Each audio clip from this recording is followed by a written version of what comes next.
does a hook, obviously I can duck. Now I can duck and hit, you know, like we think of in boxing, right? But I can also duck and it puts me real close to your legs. So, when I duck, I don't bend at the waist. My head is up, my back is straight, head, shoulders, and hips straight.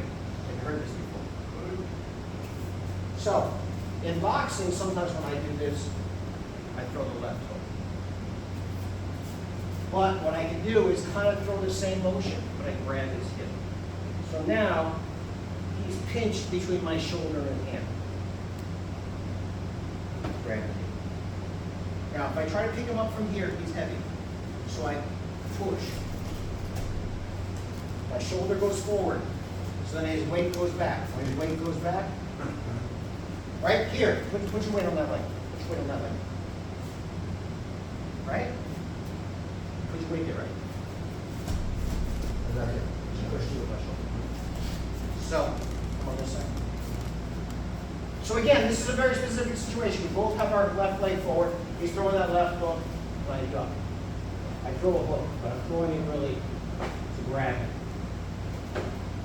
Notice I'm not like this. I'm like this. Push and pick up. Okay? You duck, hook, like you're hooking the body, but you're really grabbing the body. Knee, push in a little bit, and pick up. I'm here. I'm not here. Here, if he circles my head, choke. Here, if he circles my head. No.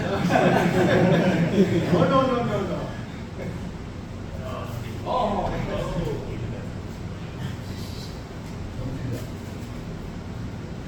See the difference? Here. Here. Doesn't play too. Yeah, even before I touch. You understand? Your head is up. It's a huge difference. You have to evolve with the world, right? 100 years ago, you may not have had plumbing in your house. You had to go in the backyard. Literally, that's what now house was. Right? And we don't go, well, my grandparents used to poop in a hole, I'm going to poop in a hole. Right? You guys are all probably walking around with cell phones. When I was a kid, we didn't have cell phones. Got to keep up with the world. So, a lot of times in the past, when we had this position, right? You stepped in between to trip him and make him fall. This is what we always did. But he sits down right down on his butt. He pulls his legs in. Now I got to pass it. Right? When nobody had guard or nobody knew what the hell a guard was, trip him, make him fall down. It seemed like a good idea. You understand? Don't step in between his legs. There are other techniques where you step in between legs to do that, and you go right into an arm bar, you go right into a triangle choke. Good night. So,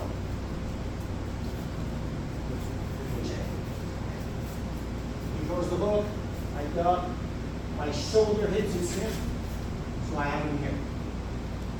Okay? One of the easiest things to do is put this foot outside this leg. And just fall over your leg. It's just go into a horse stance. And he's going to fall over your leg. Now, if you can't block him with your leg, you can block him with your hand. Some of you are going, oh, that sounds fucking familiar, right? So,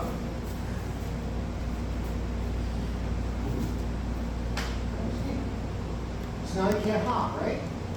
And I just go straight. I said don't step in between the legs, right? Because I'm trying to avoid the legs being in between me. So both of these techniques, I was here or I was here. So when he falls, just sort of sit down, right? I don't want to go here because now I'm back where I started from. Right? Now I don't want to just stay here because he's going to start to move his legs. Jiu-jitsu people will bring their knees in exactly and they'll reposition themselves.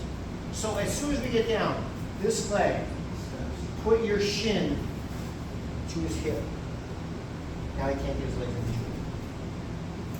And if he crosses this leg over, which is sometimes people do that, and you put it down.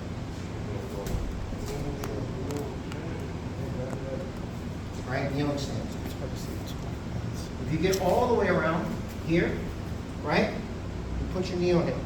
This is a horse stance, where he's my leg. And it's very hard for me to move now, because my weight of my knee is straight down. And in the meantime, I'm not going to just sit here, I'm going to be punching.